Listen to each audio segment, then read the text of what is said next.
I can testify I've never, ever been a spy. I've never worked with the enemy. All I've ever done in my life.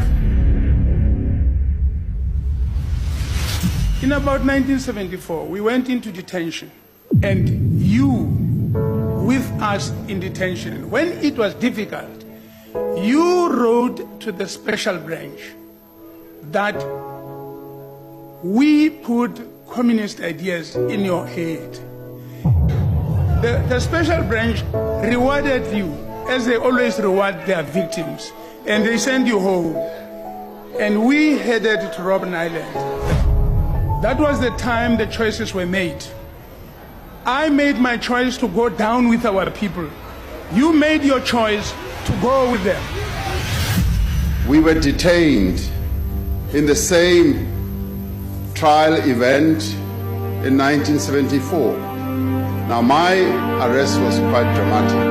And at the time, my father was a policeman. He was a police sergeant. Then later they started interrogating me, which was quite vicious. I will not go into that. My neighbor in the adjacent cell was another detainee, whose name I am not going to disclose because something horrible happened to him. My neighbor then went and gave evidence. He gave evidence against Terale Kota and all of them. And as I persisted in my refusal to give evidence, they let me go, but they brought me back. And then I was released. Now, you know, when you deal with police, security police, there are three things that they want from you.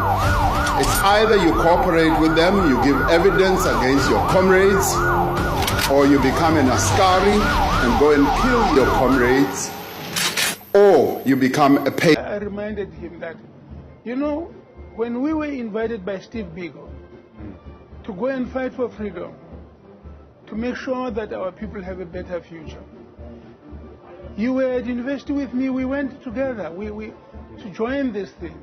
But when we got arrested and the police had us in Pretoria prison, you wrote a statement to the police to say that I put communist ideas in your head. You really sold me down the thing. And I went to jail alone, and you went back. The allegations that you made against President Cyril Ramaphosa, that he stringently denies, it's fair to also say, did that relate to that case, or because you suggested that under interrogation he quote sold you out? Can you help us situate where that happened in history? Now, I don't like discussing this. You know, I spoke about it in Parliament. Yes, of course, and I was under oath there. I could talk. I could say whatever was correct. Yeah, and you know, we were detained, and he was also detained with us. He was detained with us. I see, right. Because you coincided at the University of the North, or at a similar time he was there. Yeah, when he went to Terflop, he found us there already. Right. And he was coming. He was a first-year student at the beginning of 72. I see. We recruited him to the South African Student Organization. Specifically, myself and the late Aubrey Mokoena. I don't know if you know Aubrey Mokoena. You might know about him. We recruited him to the South African Students Organization. Wow. And it arises from this, that when we were now in detention, because his father was a police sergeant in Johannesburg here. So when we were arrested, because he joined SASO as a result of our recruiting him. So when we were at the University of the North, and when we got arrested, and he got detained because I think some people must have mentioned that he was also a member of the South African Students Organization. I see. And he was involved in the SASO branch there. Okay. Now, when we were in detention, but because, you know, we really got assaulted by the police. Sure. So, you know, you had people made statements and all of that. When we were ultimately charged, he was not charged. When the trial ran, and when it was finished, well, I must be a little bit more systematic. First of all, I said we were 13 when we were first charged. Now, and then, as I said, 4 of the accused persons were released at the end of the state case. Right.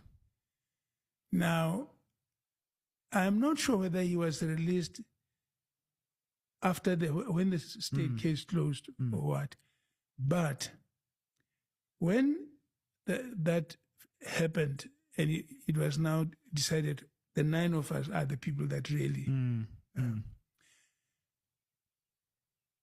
Our advocates encouraged us to ask for the statements of all the people that we were detained with. Right. So the other 4 as well.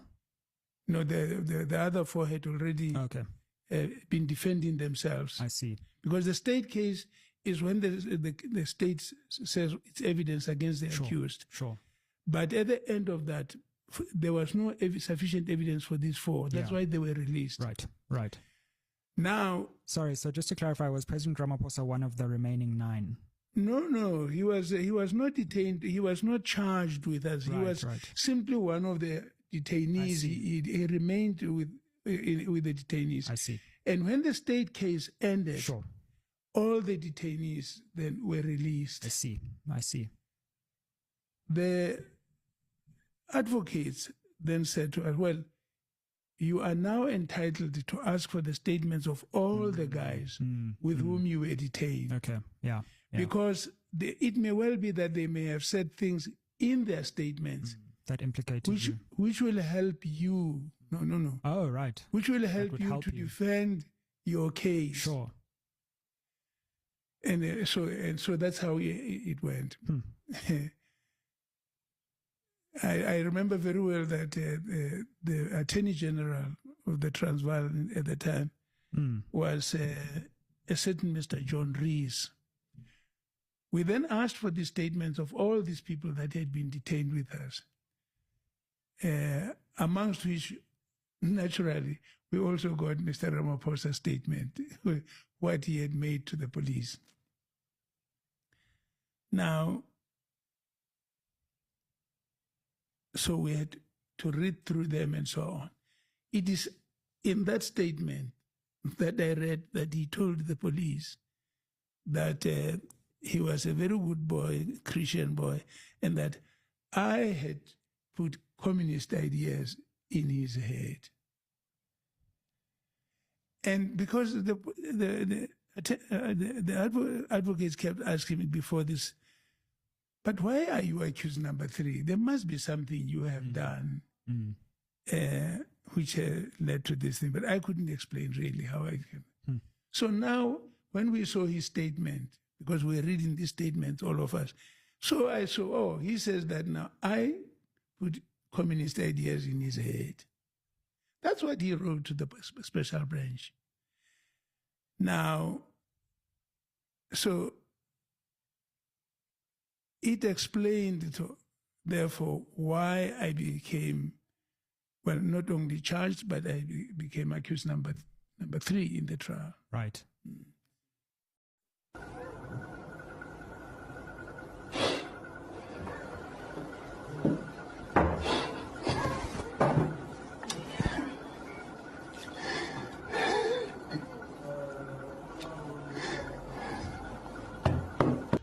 I was looking, into this video where Thera Lekota, the footage, where Thera Lekota was accusing Cyril Ramaphosa of being a spy, And I must say this, I believe Thera Lekota, when he said Cyril Ramaphosa was a spy and he betrayed them, because apartheid government, they will not let you go, Baba, mahala, hali, for free. They tortured you. It's either you cooperated, self-incriminated, you gave them names or confirmed names of your own comrades, you turned spy or askari, but you had to give them something before they could leave you. So Cyril Ramaphosa nje yena uthi they let him go free mahala. Complete into njalo. That's why a yellow dog union was created for him. You know, he became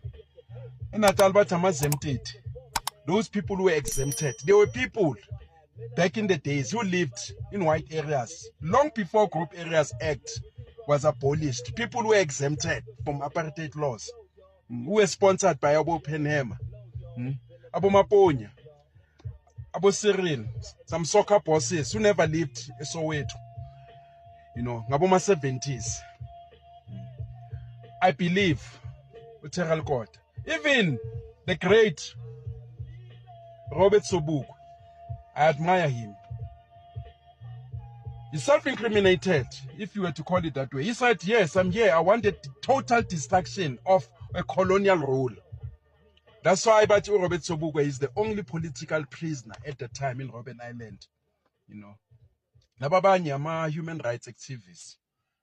You know, so I believe Ulikota, Cyril Ramaphosa, he will be the first to walk out in jail. Stephen Biko was killed. Many, they fell from buildings, 11th floor. They fell from John Foster, you know, top floors, you know. Same as Bulelani Ngcuka. Bulelani Ngcuka, for me, you'll have to give me 100 million and convince me on top of that, which was not a spy. The Haifa Commission, was it the Haifa Commission?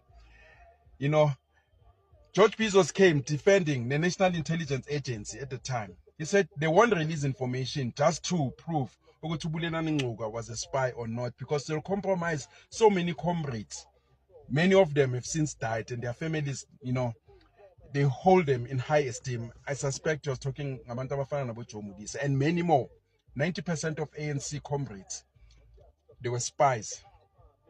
And therefore, Abu Sheikh Zuma, you know, Maharaj, they were forced to look elsewhere other than classified documents. That's why they named that spy from Britain. That lady claimed first, what? No, it was my, you know, my secret agency or secret agent name. And I wonder why she came up first in defense of Ngcuka, that journalist. Mabatu Ngcuka was agent so 911 or whatever. You know, she came out first, and I wonder why. But yeah, things which, you know, became key. How did they allow Ngcuka to register at UNISA when others, a similar position like him, who were arrested, they were disallowed? How did they allow Ngcuka to move between Lusaka and South Africa, gave passports, while others like him were not? And they knew, they knew that he was liaising with Oliver Tambo. Like many soccer bosses at that time who were selling drugs, going to Zambia, you know, in exchange for giving information. What are the comrades doing that side? And anyway, the comrades of the ANC, they started to collaborate. 1972, they were given monies.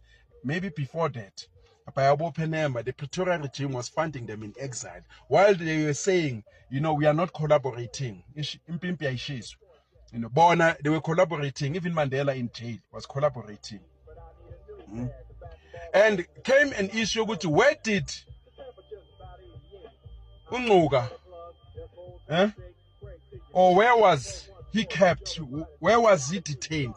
It's not even clear. That's why at the end, the commission said they cannot find information to say that Bulelani Ngcuka was a spy or was not a spy.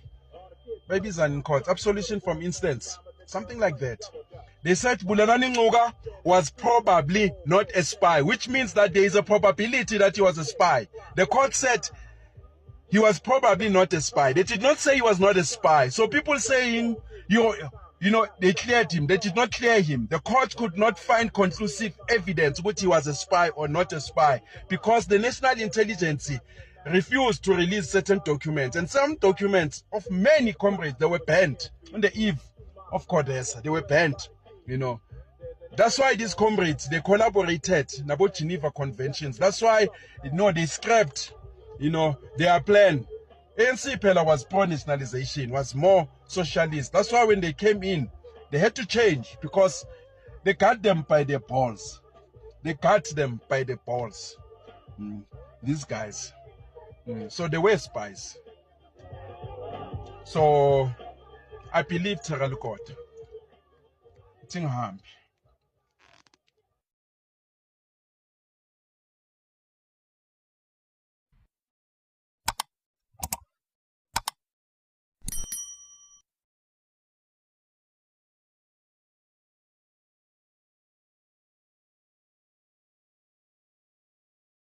If you associate yourself too closely with the enemy, don't blame anybody if people conclude that you are part of the enemy.